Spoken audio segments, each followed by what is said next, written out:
Combat medic training doesn't make you a doctor, Bennett. It makes you a liability. That is what Dr. Caldwell said 47 minutes before the Black Hawk landed on the roof of Seattle General in Atlanta. The fluorescent lights hum above the ICU corridor, a sound like insects trapped in plastic. Laura Bennett moves between patients with mechanical precision, her scrubs crisp despite the third consecutive double shift. 15 years she has walked these halls. 15 years of steady hands, steady eyes, steady silence. The antiseptic smell mingles with floor wax and recycled air, a cocktail she could identify in darkness. Her vital signs never betray her. Heart rate constant. Breathing shallow and controlled. Her hands never shake. She carries a tarnished military challenge coin in her right scrub pocket. The metal is worn smooth from handling, dull from 2 decades of pressure and salt and regret. She touches it once every hour like a nervous habit no one questions. The gesture takes exactly 2 seconds. Her thumb finds the raised eagle on one side, the anchor on the other, and her jaw tightens just enough to be visible only if someone knew what to look for. No one does. A slight limp favors her left leg when she thinks no one is watching. The injury report from her civilian medical file claims a fall down apartment stairs 6 years ago. Nothing more. The scar tissue underneath her left calf runs the length of a knife blade and corresponds to no staircase on earth. She moves through the ward like a ghost moving through walls, present but not present, here but not here. Room for 08 contains Commander Michael Torres, Coast Guard, injured 3 weeks ago in a convoy bombing in Marja. Extensive internal injuries. Pancreatic laceration, right kidney non-salvageable, spleen removed, 2 fractured ribs with potential lung penetration. Prognosis listed in the chart as poor to grave. The board had written him off after 72 hours. The attending surgeon, Dr. Harriman, had recommended comfort care only. Laura had not argued. She had simply begun spending extra time at his bedside, checking monitors twice as often as protocol required, adjusting his positioning with the kind of care usually reserved for family. The man in the bed is 41 years old with the kind of weathered face that comes from 20 years of ocean work. His hands are scarred with the white marks of salt and sun damage and minor cuts that never fully heal. In her memory, he is 8 years old, pulled from the burning interior of a Chevy Tahoe on a rural road outside Fayetteville. She can still see the chrome bumper heating up red hot from the flames consuming the cabin. She can still hear him screaming. She can still feel his small body convulsing in her arms as she ran him 50 yards from the vehicle before it detonated. That was 20 years ago. That was before she disappeared into classification. Before Operation Tidebreak. Before she became a ghost with a civilian medical license and a 15-year history of spotless employment records that mentioned nothing of the years that came before. She does not know if he remembers her. She has not told him. She simply ensures that his 4 lines are patent, that his medications run on schedule, that someone, at minimum, someone is watching. The challenge coin in her pocket seems to pulse against her thigh. She does not reach for it. Not yet. Dr. Caldwell watches from the nurse's station, his eyes calculating. He is a man constructed from privilege and arrogance in equal measure, his hands too smooth for surgery, his suits too expensive for a government salary. 6 years as department chair. A network of board connections that extends from Atlanta hospital administration into the higher echelons of state medical politics. His father-in-law sits on the state licensing board. His brother manages contracts for 3 major pharmaceutical distributors. He is the kind of powerful that feels inevitable. 2 weeks ago, Laura had been present during a bedside procedure when Dr. Caldwell had written an order for 5 milligrams of metoprolol for a post-operative cardiac patient with a baseline heart rate of 48 beats per minute. The patient was already bradycardic. Another beta blocker could have stopped his heart entirely. Laura had waited until the board member's daughter, the one Caldwell was trying to impress, had stepped out of the room. Then she had approached him quietly and said, "That dose will tank his rate." He had stopped. His pen had frozen over the chart. And in that moment, with no audience, his face had transformed into something that looked like pure rage. He had changed the order without comment. But he had remembered. He had been remembering ever since. The grand rounds happen every Tuesday morning at 8. The residents file into the conference room like church attendants, their white coats pressed, their faces arranged in expressions of appropriate deference. Dr. Caldwell stands at the front with his tablet and his presentation slides and his practiced smile that never quite reaches his eyes. 20 residents. 2 attending physicians. 1 nurse present to answer clinical questions. That nurse, today, is Laura Bennett. She stands in the back corner, her posture perfect, her expression neutral. Her hands are folded in front of her. She has learned to be invisible. Patient in room for 12, Dr. Caldwell says, swiping to a chart. Post-operative day 4, median sternotomy for CABG. Let's discuss the nursing notes. He holds up a printed sheet. Laura's charting. Her block handwriting enlarged on the screen for everyone to see. Look at this entry. 0400 hours. Titrated milrinone per protocol, noted decreased urine output, advocated for updated hemodynamic assessment. Advocated. 4. Assessment. He repeats the words slowly, as if they taste bad in his mouth. This is dangerous non-compliance with established protocol, he continues, his voice carrying the weight of institutional authority. Nurses do not advocate for new assessments. Nurses document and report to the attending physician. Nurses follow orders. They do not rewrite them based on their own interpretations of patient status. He turns to face the residents directly. The camera of power and judgment swiveling. Can anyone tell me why this kind of independent decision-making is a liability in a medical setting? The residents do not answer. The silence in the room has a texture like heavy fabric. Laura feels it pressing against her chest. Her jaw tightens once, a movement so small it would register on no instrument. Her eyes remain fixed on the middle distance. This kind of boundary violation, Dr. Caldwell says, starts small. A suggestion here. An interpretation there.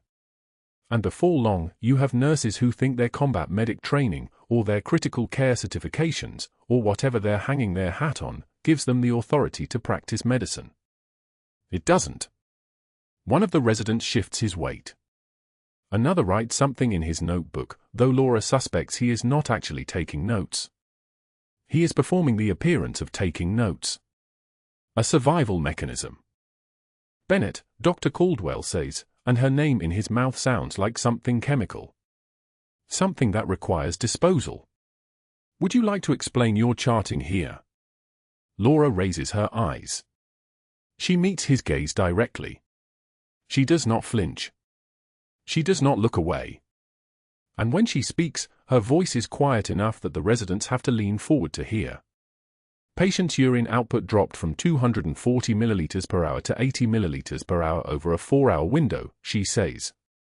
On a post-operative cardiac patient, that pattern suggests possible cardiogenic shock or acute kidney injury. The protocol I followed requires reporting decreased perfusion markers. I reported it. The attending physician ordered the assessment. I documented both. You advocated, Caldwell says. His voice is sharper now, a blade finding an edge. That is not your role. Advocating for the patient is my role, Laura says. Her tone does not change. It remains level, professional, devoid of emotion. Every nurse's role. The residents feel the temperature drop. Even they can sense it. The room has become a small arena, and only 2 people in it understand what is actually happening. Gentlemen, Caldwell says, turning away from her, addressing the residents as if Laura has already become invisible. This is why we establish clear hierarchies. This is why we require documentation of who did what, and why, and under whose authority. When that hierarchy breaks down, when nurses start thinking they're physicians, when they make independent clinical judgments, that is how we get malpractice suits. That is how we get hospital liability. That is how we get patients harmed. He swipes to the next chart. The presentation continues. The residents scribble notes. and Laura stands in the back corner of the room, her composure a wall of reinforced steel, and feels nothing register on her face. When the grand rounds end, the residents file out slowly, their eyes occasionally cutting in her direction like they are passing a crime scene. She waits until the room is empty except for Caldwell, who is gathering his materials, moving with the slow deliberation of a man who has just won something significant. She turns and walks out without speaking. Her shoes click on the tile. 1, 2, 3, 4. The rhythm is mechanical, the pace even, the limp invisible. The vending machine is in the break room on the 3rd floor. Laura presses her employee ID to the scanner and inserts a $1 bill for black coffee with no sugar, no cream. The machine hums and dispenses a paper cup with the kind of sound that belongs in small, quiet spaces. She is alone for exactly 12 seconds. Then 2 residents enter, still wearing the residency badges that mark them as Caldwell's men, his loyalists, the ones who recognize power and move toward it like plants seeking sun. Just a nurse, one of them says, though his voice is pitched to ensure she hears. He laughs. It is not a kind sound. Combat medic training. That makes you think you can run the ICU, apparently. My uncle's a vet, the other one says.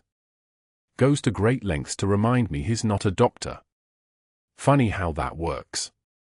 They are talking loud enough for her. She understands this. They want her to know that they have absorbed the lesson. They want her to know that they have chosen their side. They want her to see that there is no way back from the humiliation in the grand rounds. She removes her coffee from the dispenser. She turns to face them. And in the space where words could go, she places only silence. Her jaw is unclenched now. Her expression is still neutral. But her eyes have become the color of water over deep places, depths that do not reflect light, that do not show what lies beneath. You're right, one of them says, his confidence flickering slightly. That's exactly right. Nurses need to know their place. Laura walks past them without response. Her shoulder does not brush theirs.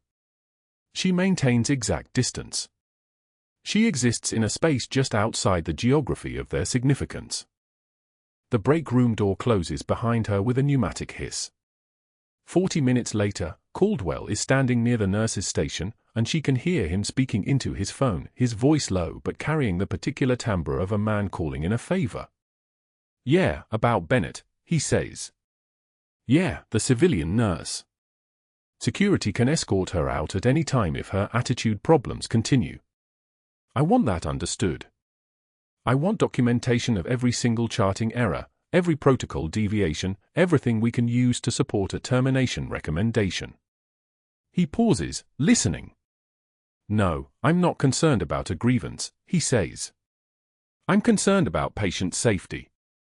Very concerned. I'll send you her personnel file by end of business. He hangs up.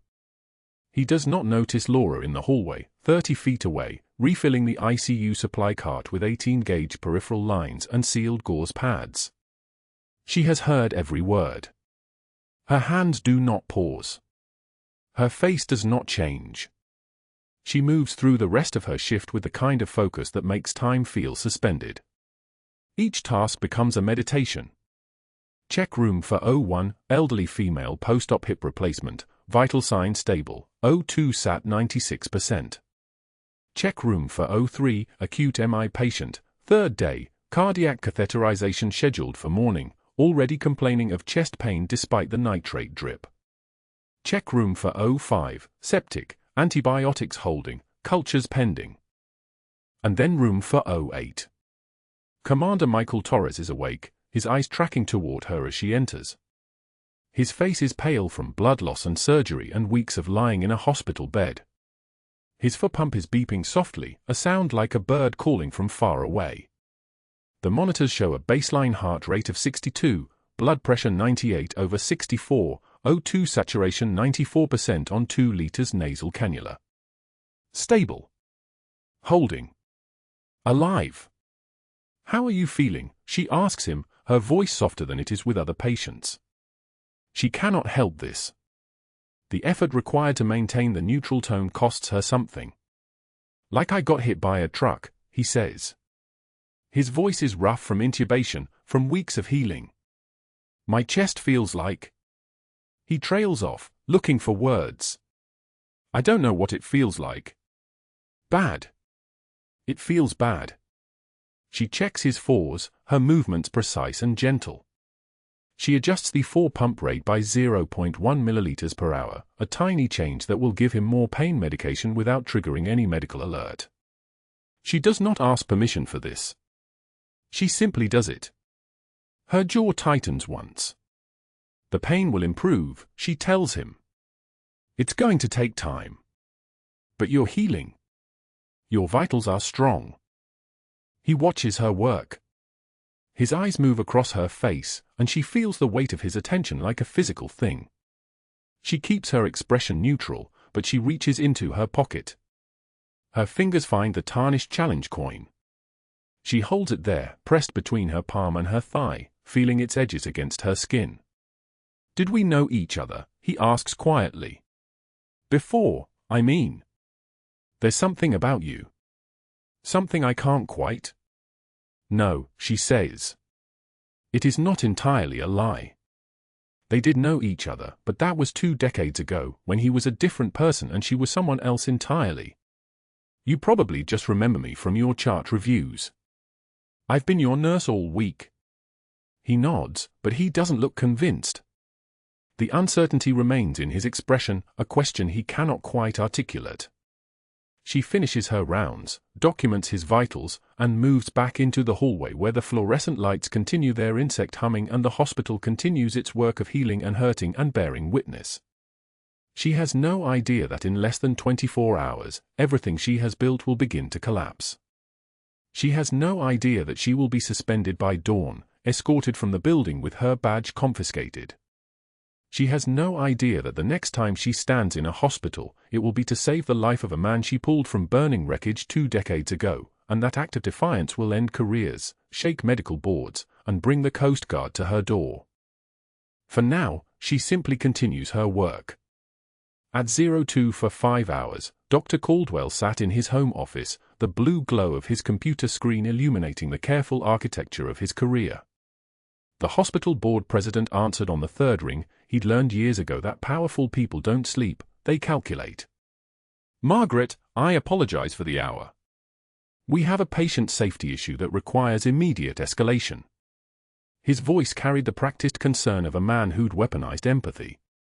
One of our nursing staff has been operating outside her scope of practice, making clinical decisions that contradict established protocols. She corrected my orders in front of the board president's daughter this afternoon. In front of witnesses. The lie wasn't a lie, it was a selection of truths arranged like surgical instruments. I'm recommending immediate suspension pending a full credentialing review. We need to move quickly, before she damages another patient. Margaret listened. Margaret always listened. By 0340 hours, Caldwell had made 6 phone calls, first to her nursing school at the University of Washington, speaking to the department chair at his home about concerning patterns he'd observed, hinting at credential gaps, asking if the school had conducted a recent audit of its graduates' placement records. Then to the State Medical Board's Investigation Division, filing a formal complaint about scope creep and protocol violations. Then to an independent auditing firm he kept on retainer for exactly these situations. I need a deep credential review on one of our nurses.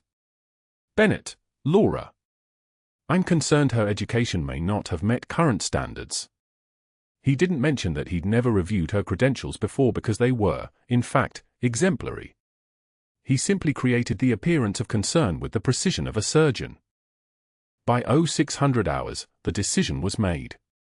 Not in conference, not through proper channels, the appearance of process without its substance.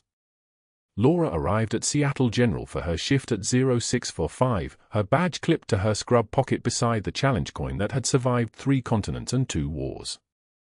The director of nursing stood waiting with 2 security officers, their faces arranged in the expression people wear when delivering news they don't understand the weight of.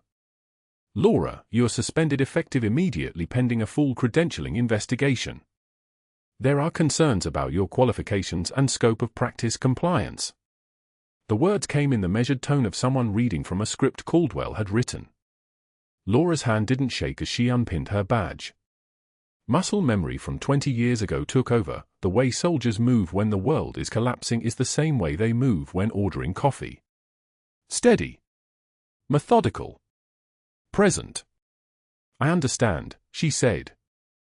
The security guard walked her to her locker. The other staff members became invisible, their eyes fixed on charts and monitors and anything that wasn't her face. Laura gathered the few personal items she'd accumulated in 15 years, a spare pair of trauma shears, a pen, a photograph of a unit she'd never spoken about.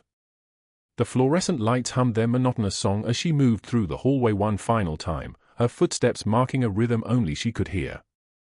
By 0700 hours, she was in her car. By 07:15, she was driving with no destination. The city sprawled around her in the early light, indifferent to the displacement of one person, one nurse, one woman carrying secrets in her pockets. She drove past the hospital, past the neighborhoods where other staff members were waking up, past the places that had been her geography for 15 years. The roads led her to the edges of Atlanta, where the city frayed into strip malls and gas stations and a diner called Mel's that had been there since 1987, according to the faded sign.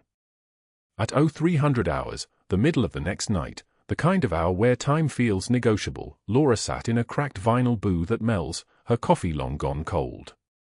The waitress had stopped asking if she wanted anything else sometime around midnight. The diner was nearly empty, just an insomniac trucker in the corner and a man who might have been homeless reading a newspaper from 3 days ago. Rain hammered against the windows like applause for a performance no one had asked for. She stared at her reflection in the dark glass, a woman in her mid-40s with grey threading through her hair, hands that had held people together through their worst moments, a face that had learned early never to betray emotion. The reflection looked hollow. It looked like someone who'd made a choice and paid the price for it, and was still calculating whether the mathematics of sacrifice added up to anything meaningful. Torres was alive. That was the equation. 20 doctors had refused. The entire on-call surgical staff, all 20 of them, had circulated a memo, signed their names to consensus that he was unsalvageable. And she'd walked into that operating room alone. She'd made the incision herself, her hands remembering movements she'd thought were locked away in classified history. She'd felt his heart beneath her fingers, stopped and cold, and she'd massaged it back to life with direct pressure and muscle memory and the kind of force that comes from holding someone's existence in your bare hands. But now the challenge coin in her pocket felt heavier. The tarnished metal, worn smooth from 2 decades of contact with her skin, suddenly seemed like evidence. Everything she'd buried, Master Chief Petty Officer Laura Bennett, the woman who'd pulled an 8-year-old boy from burning wreckage outside Marja, the woman whose service record was classified above top secret, whose existence had been ordered erased, all of it had erupted in a single moment of defiance. She'd saved Torres. And in saving him, she destroyed the only civilian life she had left. The waitress brought another coffee she hadn't asked for. The cup was chipped. The coffee smelled like burnt time. Laura wrapped her hands around it and wondered if this was the price of honor, sitting alone in a diner at 3 in the morning, wondering if one man's life was worth the dissolution of everything you'd spent 15 years building. Outside, the rain continued, indifferent. Inside, the fluorescent lights buzzed like they buzzed everywhere, the soundtrack of institutions and waiting rooms and places where people came to mark time between one catastrophe and the next. Laura's reflection stared back at her from the dark window, and for the first time in more than a decade, she didn't recognize herself. The coin in her pocket was warm. She gripped it the way soldiers grip talismans, not from belief, but from the muscle memory of needing something solid to hold onto when everything else was falling. Torres had that coin's twin, somewhere. She'd given it to an 8-year-old boy who'd been screaming in Marja, told him it meant he was stronger than the fire, stronger than the smoke, stronger than the explosions. He'd kept it. All these years, he'd kept it. And now she'd saved him twice, once as a child pulling him from burning wreckage, once as a woman pushing his heart back into rhythm with her bare hands. But that wasn't the worst part. The worst part was sitting alone in this diner, watching her reflection hollow out in the dark window, knowing that Caldwell had erased her before anyone even knew to look. The diner closed at 4 a.m. Laura sat in the parking lot with the engine running, heater cranked against the October cold, watching the rain streak the windshield like it was trying to wash something away. Her phone sat on the passenger seat, dark and final. No messages. No apologies. No second chances. Just the weight of her bag on the back seat, her badge already gone, her clearance revoked by 6 a.m. according to the email they'd sent to her personal account instead of handing it to her face. She was driving back toward Seattle General without knowing why. Muscle memory. 14 years of waking at 5:17 a.m., arriving by 5:45, the fluorescent lights of the ER parking garage becoming more real to her than her own apartment. The rain hammered the windshield as she turned onto Peachtree. Thunder rolled across the city like artillery shells echoing off distant mountains. Room for 08 still had a patient in it. That was the only fact that mattered anymore. She parked in the physician's lot, nobody was checking credentials at this hour, and moved through the employee entrance with her shoulders back, her walk steady, the way a woman moved who belonged there even when she didn't anymore. The badge reader didn't trigger an alarm because nobody had deactivated her access fast enough. The hospital still thought she was coming back tomorrow. The hospital didn't know that tomorrow was already gone. The fourth-floor corridor was dark except for the night lights embedded in the baseboards. The ICU hummed with the sound of 11 ventilators breathing for 11 people who couldn't do it themselves anymore. Room for 08 was the last one on the left. The door was closed. The window showed Torres asleep, his chest rising and falling with mechanical precision, the monitors casting blue light across his face like he was drowning in shallow water. Laura checked the monitors. BP 118/72. Heart rate 87. O2 saturation 94% on the ventilator. Stable. Everything looked stable. Everything was a lie. She'd been a nurse long enough to recognize the pattern before the monitor spelled it out in numbers. The way Torres's pupils responded slower than they should. The faint tremor in his left hand that wasn't there yesterday. The subtle color change in his skin, not jaundice, not sepsis, but something deeper, a shadow spreading through tissue like ink through water. His abdomen was rigid under the blankets. Internal bleeding wasn't stopping. It was just slowing down, giving the body time to die incrementally instead of all at once. No blood products had been ordered. No imaging had been scheduled. No surgical consult was in the chart. Caldwell had written a single note at 9 p.m., patient unsuitable for invasive intervention. Comfort measures only. Recommend family discussion of advance directives. The man had been here for 48 hours. His family had no idea he was alive. Laura pulled up the latest labs on the computer. Hemoglobin down to 6.8. Platelets crashing.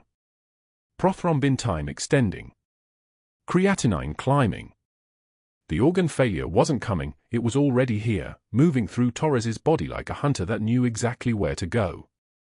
She was still in the chair, still reading the chart, when Torres's heart rate jumped from 87 to 112. Then 124. Then a rhythm that wasn't quite a rhythm anymore. His eyes opened. Not conscious. Just the brainstem firing as everything above it began to shut down. His body convulsed once. The ventilator alarm screamed.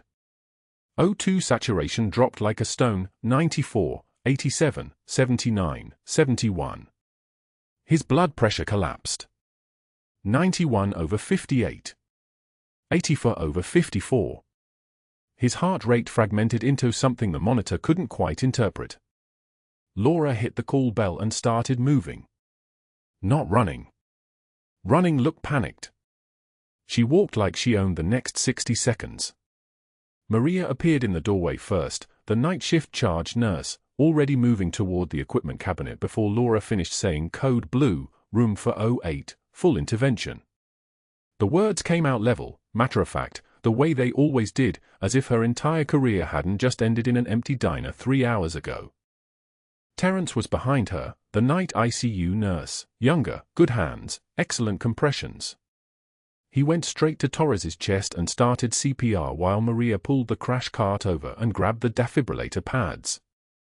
The cart was stainless steel, mobile, heavy, the kind of thing that sounded like a tank when you rolled it fast.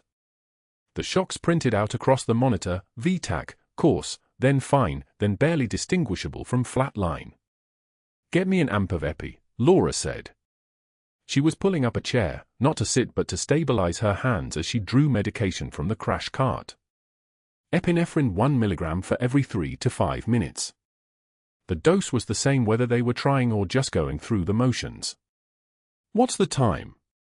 0147, Maria said, squinting at the wall clock that only nurses ever checked. "Do we call upstairs?" Laura already had the phone. She dialed through to the operator and waited 2 rings. "This is Seattle General OR, who's calling?" A woman's voice, bored, tired, nobody important trying to sound awake.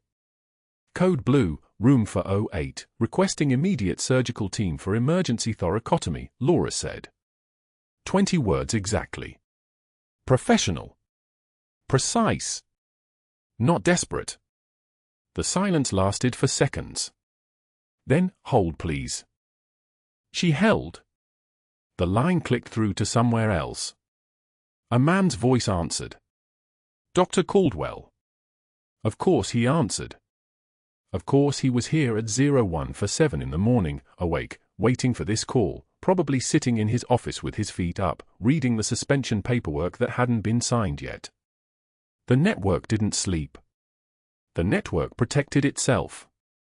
"We have a patient in cardiac arrest, room for 08, Commander Torres," Laura said. "He requires emergency surgical intervention. I'm requesting the available surgical team for immediate OR preparation." "That patient is DNI non-interventional," Caldwell said. His voice was perfectly calm, perfectly reasonable, the voice of a man who'd already won. "He's not a candidate for heroic measures. You of all people should understand the concept of appropriate limitation of care. His heart is in arrest," Laura said. "He's actively being resuscitated. Current time is 0147 and 42 seconds. What are your orders?" "My orders are that all surgical staff are to have no contact with that patient pending final chart review. You will see CPR immediately, begin comfort measures, and notify the family that the patient has expired." The line went dead. She held the phone for 2 seconds, then set it down on the crash cart like it was something that required handling with care. "What did he say?" Maria was still pushing medications, Terence still doing compressions, the monitors still broadcasting the flatline they'd been watching for almost 3 minutes. Without perfusing rhythm, without spontaneous circulation, Torres's brain was dying. Every second was measured in irreversible damage.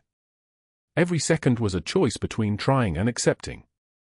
"He said all 20 surgeons are to have no contact with this patient," Laura said quietly. She wasn't looking at them. She was looking at Torres, at the way his chest moved under Terence's hands, at the way the ventilator kept trying to breathe for him even though the lungs weren't doing anything useful anymore. He said to stop. "Do we stop?" Terence asked. His compressions didn't slow.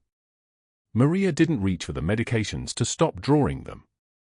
They were both waiting for someone to tell them what to do, and the only person who could do that was the person who'd already been erased from this hospital's records. Laura looked at the monitor. The rhythm hadn't changed. No ROSC. No return of spontaneous circulation. Just the flat, stubborn line of a heart that wasn't beating. She calculated the time since arrest. 4 minutes and 8 seconds. The window was closing. After 10 minutes, the damage wasn't just severe, it was permanent. "Keep going," Laura said. "I'm getting a gurney." The words didn't match the protocol. The words didn't match anything that was supposed to happen in this moment.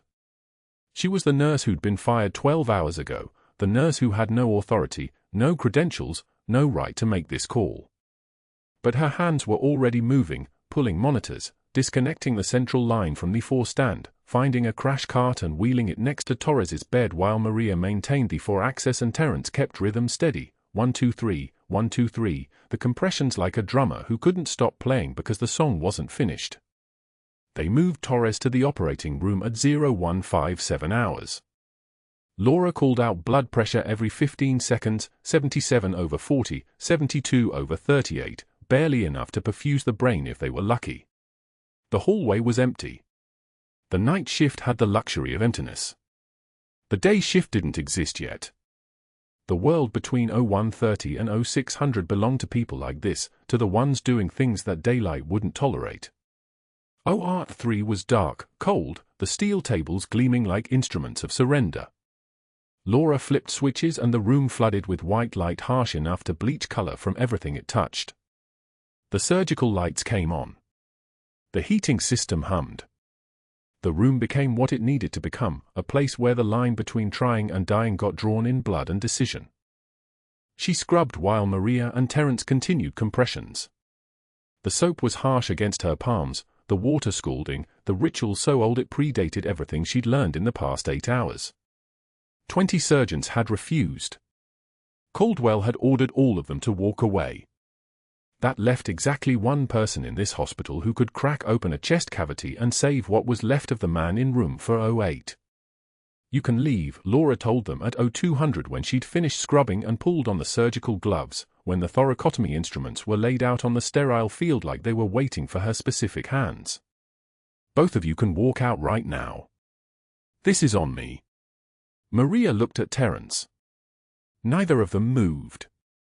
If you want my help, Laura continued, her voice steady in a way that didn't sound calm, just absolutely certain, I need someone bagging and someone running cardiac meds. If you want to protect yourselves, the time to do that was 5 minutes ago. Maria stepped to the head of the bed and picked up the manual ventilation bag. Terence moved to the medication tray. Neither of them spoke. Neither of them left. The scalpel was cold, the blade sharp enough to open Torres's body between the 5th and 6th ribs in one long, definitive cut. The ribs cracked when she spread them with the retractor, bone yielding to the same mechanical pressure that broke all bones given enough force. Blood and fluid spilled across the sterile field. Her hands moved through it with the muscle memory of someone who'd done this before, a long time ago, in a place where the rules were different because survival was the only rule that mattered. She reached into his chest and felt his heart. Silent. Still. Empty. She began the compressions. Direct cardiac massage, hand against the ventricles, compressing the organ with the same steady rhythm Terence had been using 30 seconds ago, except now she was doing it inside the body, inside the cavity she'd opened, the intimate terrible knowledge that she was holding someone else's heart in her hands and trying to convince it to beat. O2 saturation climbed. 54%. 61%. 68%. Each compression pushing what little blood was left through the coronary arteries, through the brain, through the kidney and liver, trying to sustain the whole structure long enough for something else to matter. Time, she said. 0203, Maria replied. 3 minutes since arrest.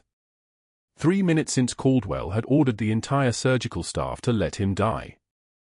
The heart moved under her hand. Not a beat. Something else. A flutter. A tremor like it was considering it. Charge to 200, Laura said. Maria, stand clear. The defibrillator paddles came down on the bare heart, and Torres's body convulsed once, just the reflex of electricity reorganizing cells. The monitor showed the charge taking. The rhythm fractured. Changed. Became something that looked almost like it wanted to beat. It beat. 1. A single, solid contraction against her palm. 2. The heart finding its old pattern, remembering what it was supposed to do. 3. The rhythm strengthened. The blood pressure jumped on the monitor from 34/18 to 67/41. Maria's voice rose half an octave. We have sinus rhythm. We have sinus rhythm. Laura stepped back from the table, her hands dripping with blood and fluid, the glove soaked dark as diesel, her chest rising and falling with breath that came out steady and measured and absolutely mechanical. She'd done it. She'd cracked open the chest of a man who 20 surgeons had decided to let die, and she'd brought his heart back from the flat line, and none of it mattered because in approximately 90 seconds the doors were going to open and someone was going to walk in and ask her exactly what she thought she was doing. She looked at Maria, at Terence, at the monitors showing green across the board, and she said the only thing that made sense: call ICU. Tell them we need a bed ready and we need it ready now. Then she turned and looked at the door. It was still closed. It was still quiet. The rest of the hospital still didn't know that the impossible had just happened in this room, that the man with no hope and no surgeons and no future had just been brought back from the place that doesn't give people second chances. The door stayed closed for exactly 4 seconds. Then someone started screaming. At 01 for 7 hours, Commander Torres's heart stopped. The monitor flatlined with a sound like a pulled plug, no alarm, no frantic beeping, just the steady hiss of air through the ventilator and then nothing. His internal bleeding had overwhelmed everything. The surgical team had been standing down for 6 hours on Dr. Caldwell's orders. 20 attending physicians on the night shift had received a memo, hand-delivered to each one: Commander Torres presents with unsurvivable injuries. Any unauthorized intervention creates institutional liability. Stand down. Not a request. A command. 20 doctors, the entire on-call surgical staff, had read those words and nodded and walked away. Laura heard the flat line from the ICU doorway. The sound traveled differently through air than through walls, sharper, more deliberate, like a guillotine dropping. She didn't hesitate. She didn't check the clock or count how many surgeons had refused or calculate whether she had any actual right to be in that operating room. Her hands were already moving. Muscle memory took over, the kind that comes from 447 combat evacuations and a rank that nobody here knew she held. She was in the operating room in 8 seconds. Maria, the anesthesiologist who'd been monitoring Torres for the past 6 hours, looked up with eyes that had already surrendered to death. "He's gone," Maria whispered. Laura was already moving to the bedside. "Not yet." Her voice came out level as a horizon. "Scalpel. 14-gauge needle. Get me a basin and fresh gloves. Now." Maria blinked once. The scrub nurse, Terence, a man with 17 years of experience and the good sense to recognize when someone knew what they were doing, was already moving. The scalpel appeared in Laura's hand.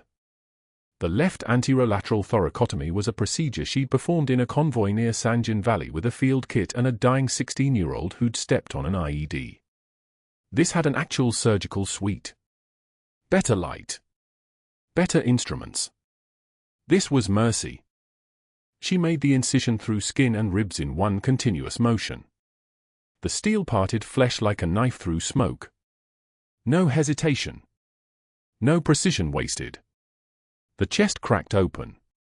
Blood spilled immediately, not the bright arterial red of fresh bleeding, but the dark maroon of old blood pooling, thickening, telling the story of 8 hours of internal hemorrhage. His lungs were drowning in it. His heart was buried beneath it. Laura's hands moved into the cavity, fingers guiding between broken ribs, feeling for the shape of what she needed. There. The heart. Cold. Still. Useless. Her fingers found the apex and cupped it like she was holding something infinitely fragile. Her other hand found the base. She began cardiac massage, direct manual compression, not CPR compressions through the chest wall, but actual massage of the organ itself. The heart was smaller than most people think. Harder. Heavy with blood. Her hands moved in steady rhythm, squeezing, releasing, squeezing, releasing. The muscle beneath her palms was like cold meat. Dead meat. But she kept going. "Compressions count," she said aloud, her voice level and measured as if reading weather reports. "Starting cycle now. 1, 2, 3, 4, 5. Her voice became a metronome, mechanical, precise, counting the compression cycles in groups of 5. The blood was warm on her hands, slick, running up her wrists. The smell was copper and fermentation and something chemical underneath, the smell of a body burning through its own reserves. 23. 24. 25. Maria, push epi. 1 milligram for push. Maria's hands were shaking, but only slightly. Pushing 1 of epi now. Terence, how's the field? Still bleeding out from the liver laceration. The spleen's in pieces. We're not saving the spleen, Laura said flatly. She kept counting. 38. 39. 40. Maria, another round. Epi and bicarb. Push them hard. The ventilator was still working, still pushing air into his lungs. The anesthesia machine was still running. The operating room lights threw everything into stark white relief, the ruined cavity of his chest, the massive trauma her fingers were massaging, the monitors showing a flat line that her hands were now trying to convince to move. Compressions continuing, Laura said. 51. 52. 53. 54.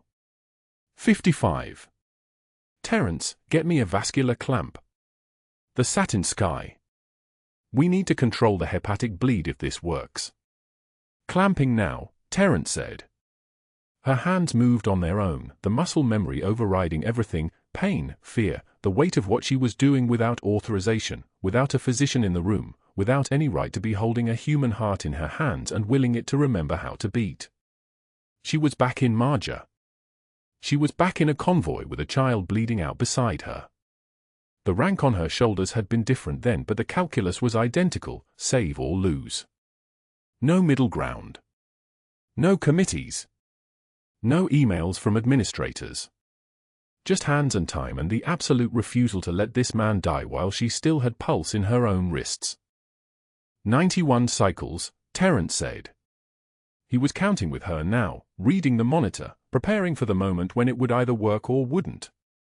Compressions are good. 92. 93. The fluorescent lights hummed their endless hospital song.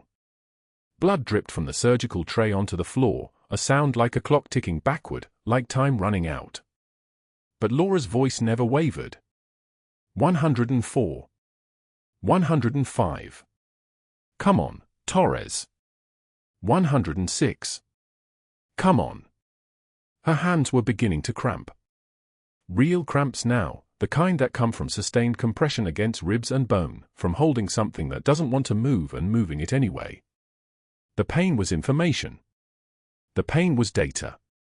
She ignored it completely. 138 cycles, Maria whispered. 8 minutes. 8 minutes of her hands massaging a dead heart. 8 minutes of compressions, of drugs, of Terence working on the liver laceration with the grim efficiency of someone who's seen enough trauma to know when he's fighting a war he can't win. But then, a flutter. Not an electrical artifact. Not a tremor. A flutter.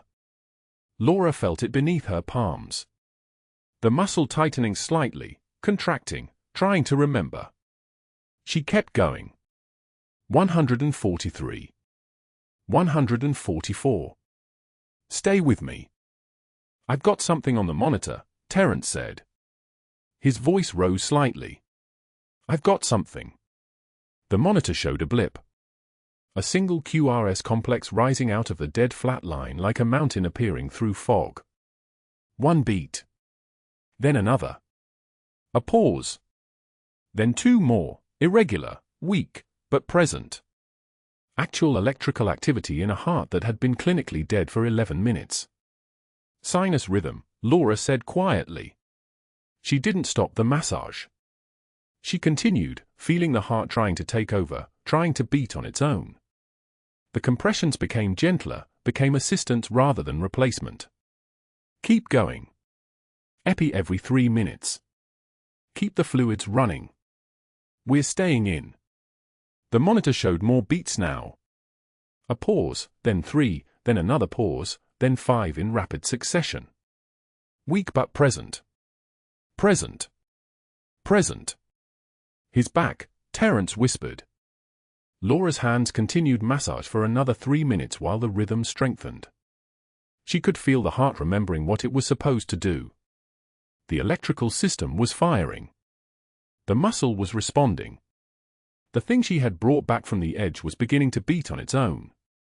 Rhythm stabilizing, Maria said. There was something like awe in her voice. Blood pressures coming up. 60/30. 70/35. 75/40. Laura carefully withdrew her hands from the open chest cavity. Her fingers were slick with blood. Her arms ached as if she'd been moving boulders. She looked at the monitor one more time, sinus rhythm, weak but regular, the electrical proof of life, and began closure. Terence was already moving, already preparing the chest tube, already doing the 1,000 small things that come after the impossible becomes the real. They worked in silence for 18 minutes. Stitches closing ribs, sutures holding chest walls, the systematic reversal of the incision that had saved a man's life. At 0211 hours, Torres was stable. The monitor showed sinus rhythm. His blood pressure was climbing. His lungs were moving on their own beneath Terence's careful hands. At 0229 hours, Dr. Caldwell appeared in the operating room doorway. He was still in his scrubs from earlier rounds, but his face was pale and his hands were clenched into fists at his sides. He said nothing at first. He just stood in the doorway and looked at the open chest, at Torres's stabilizing vital signs, at Laura's blood-soaked hands moving through the last of the closure. Laura tied off the final suture without looking at him. "You just ended your career," Caldwell said quietly. His voice was ice. Laura cut the suture and stepped back from the table. She peeled off her gloves. The motion was deliberate, slow, meant to be seen. The gloves were slick with Torres's blood. They made a wet snapping sound as they came off her hands, and she dropped them into the biohazard bin with the kind of care she would have used placing flowers on a grave. "He's alive," she said.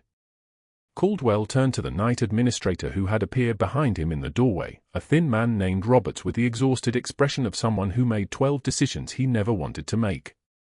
Unauthorized surgical procedure. No physician supervision. Massive liability exposure. I want her badge. Now. Roberts looked at Laura, at Torres's stabilizing vital signs on the monitor, at the open chest that had just been closed, and nodded slowly. "Nurse Bennett," he said, "you're suspended pending investigation effective immediately." The words didn't land. Laura had known they were coming. She'd calculated the moment they would arrive and had already begun the process of letting them pass through her like rain through a sieve. What mattered was in front of her. What mattered had a pulse. What mattered was breathing on its own. She stripped off her scrubs in the scrub room and changed into clean clothes. Her hands were shaking slightly, not from fear or emotion, but from the sustained exertion of 11 minutes of direct cardiac massage.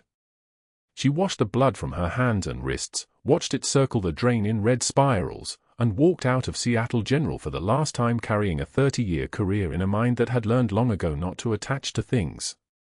By 0400 hours, Caldwell had called the hospital board president at home. By 0430, he had contacted 3 of Laura's nursing school references demanding performance records from 2 decades earlier. By 0500, he had initiated a formal credential audit with outside investigators from the state medical board. His network moved like a machine, emails, phone calls, documented complaints that had been prepared for months just waiting for this moment. Security confiscated her badge at the front entrance at 0520 hours. She walked to her car in the pre-dawn darkness still wearing blood-soaked scrubs and drove to an empty diner on the edge of Atlanta where the coffee was terrible and the waitress never asked questions. At 3 a.m. she sat in a vinyl booth by the window, a cup of coffee growing cold in front of her, staring at her hollow reflection in the dark glass. The weight of her hidden past pressed down like a physical thing, the classified records, the operation that never happened, the name that couldn't exist in any database that mattered. Master Chief Petty Officer Laura Reaper Bennett was supposed to have disappeared 20 years ago in Marja. She was supposed to stay buried.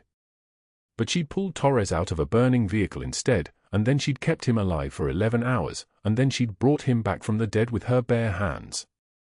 The fluorescent lights of the diner hummed their endless song.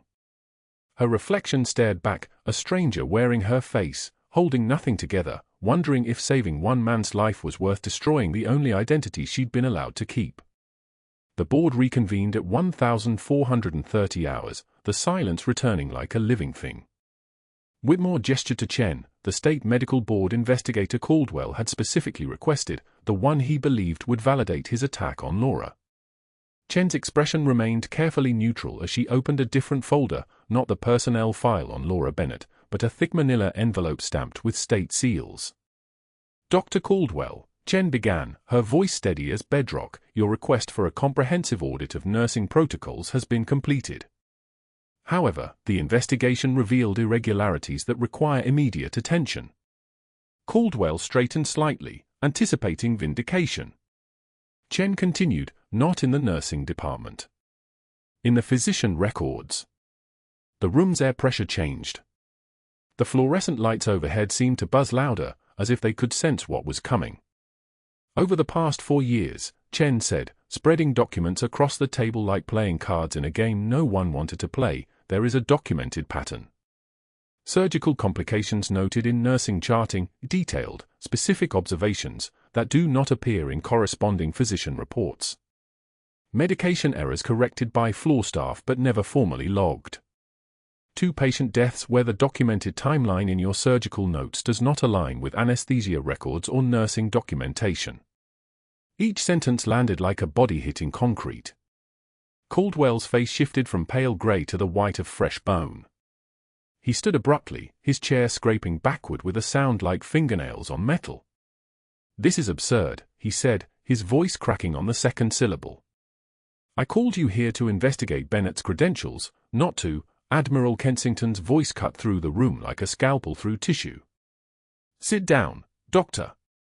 Caldwell Saturday. His hands trembled on the table. He tried to conceal them in his lap, but it was too late. Everyone had seen. Chen didn't pause. She didn't show mercy. These 2 patients, Margaret Sullivan, aged 58, and James Huang, aged 63, both presented with complications that your operative notes attributed to inadequate nursing monitoring. The nursing staff documented their deterioration in real time.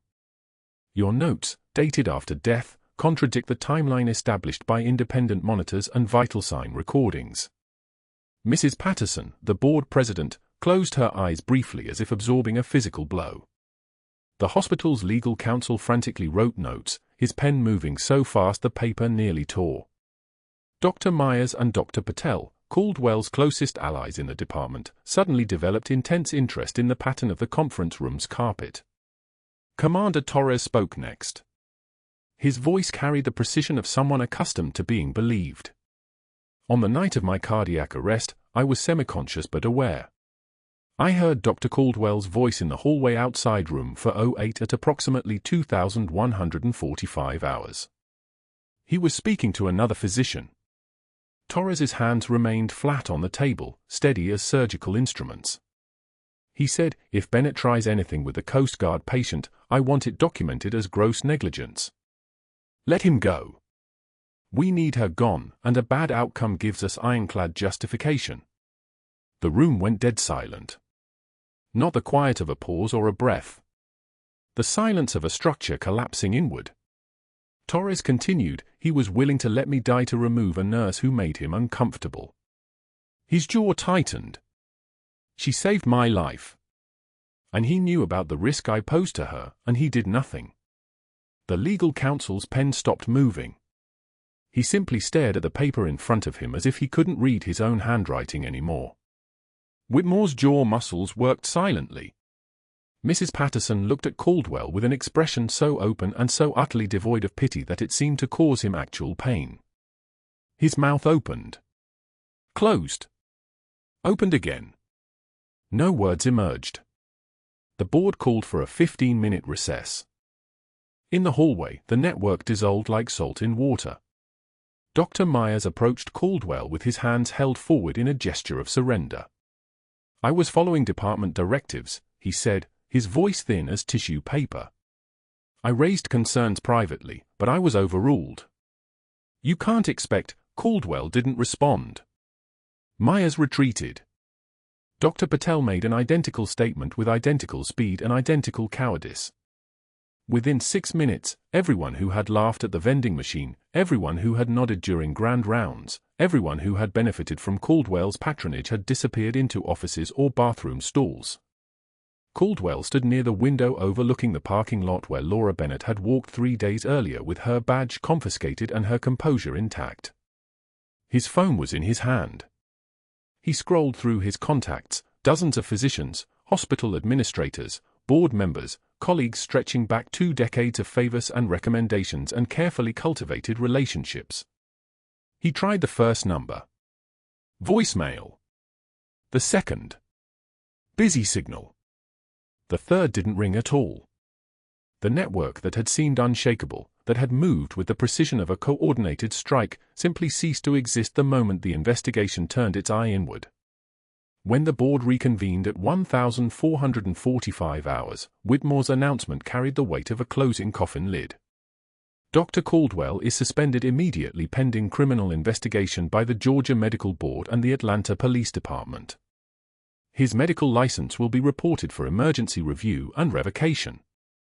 The hospital's legal team will be contacting the families of the 2 deceased patients identified in this investigation. Security will escort you from the building. Caldwell tried to speak. His mouth worked. The first word came out, "I," before his throat seemed to close.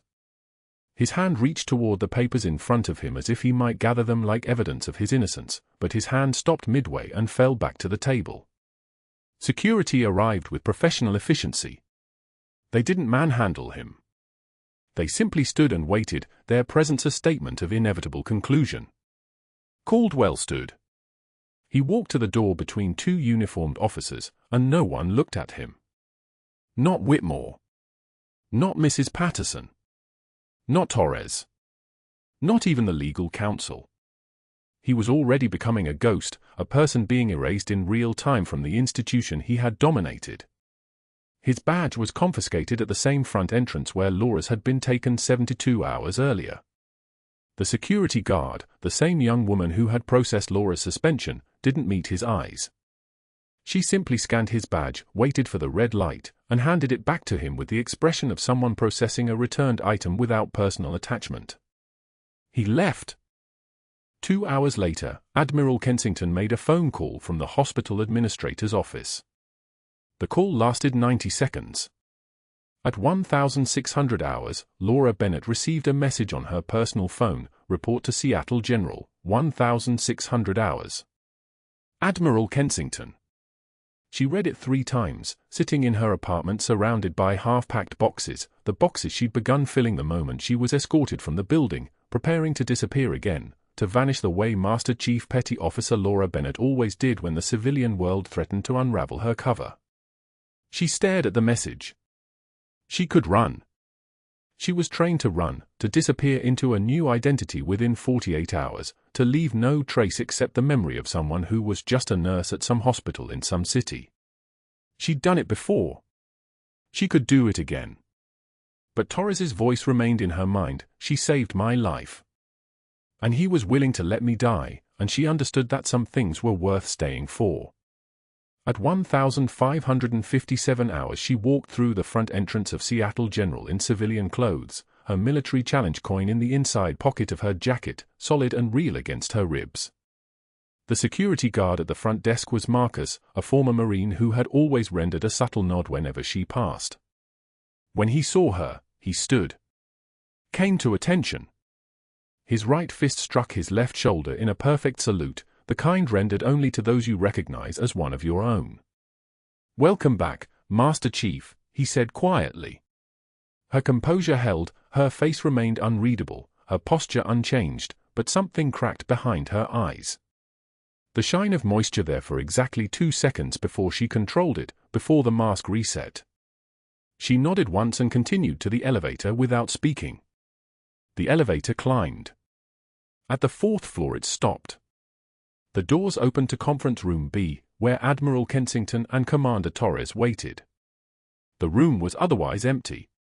Stripped of its formality, it had become simply a space where 3 people could stand without the weight of institutions crushing them. "You're not being court-martialed," Kensington said without preamble. His uniform bore the insignia of his rank, silver stars sharp as broken glass. "Your cover remains sealed. Operation Tidebreak stays classified. But the decision has been made at the Pentagon level that your actions warrant acknowledgement. You are being reinstated with full honors. Commendation for valor. Your medical license will be cleared within 48 hours. Torres held out his hand. In his palm lay a challenge coin, bright and polished, the Coast Guard insignia gleaming under the fluorescent light. "This is mine," he said. "The one you've been carrying, the tarnished one from my father, that stays with you. This one is for the one who came back." Laura took the coin. Her hands remained steady. Her face remained composed. But when she spoke, her voice cracked on a single syllable, "Thank." She didn't finish the sentence. She didn't need to. 6 months later, the Atlanta sun was setting the way it always did, indifferent to human outcomes and restored honors alike. Laura walked past Seattle General's front entrance on her way to her shift. She had been reinstated as ICU staff, had declined the offer of directorship, preferring the space of bedside work where she could keep her hands on the work itself rather than managing others. In the parking lot, at a folding table near the edge of the asphalt, she saw Dr. Caldwell. A portable banner beside him announced, "Supplemental insurance, competitive rates." His medical license had been permanently revoked 3 weeks into the criminal investigation. The charges had stuck. The network of colleagues who might have provided character witness or recommendation had simply ceased to exist, each one suddenly remembering urgent appointments or distant obligations. No hospital within 300 miles of Atlanta would hire him even in an administrative capacity. His wife had filed for divorce 2 months earlier. His house was being sold to cover legal fees. He was 48 years old and selling supplemental insurance from a folding table in a hospital parking lot where he had once commanded grand rounds. He looked up as Laura passed. Recognition flickered in his eyes, a moment of seeing her and knowing exactly what had transpired, how his own weapon had turned inward, how the investigation he had weaponized had become his execution. His mouth opened slightly, perhaps to speak or apologize or plead. Laura didn't break stride. Her expression remained unchanged, the same unreadable mask she had maintained for 15 years under pressure, through humiliation, through the weight of secrets. She simply walked past. Inside the hospital, she changed into scrubs, tied her hair back, and joined the morning huddle with the precision of someone who had done this 10,000 times. Her hands were steady. Her face showed nothing.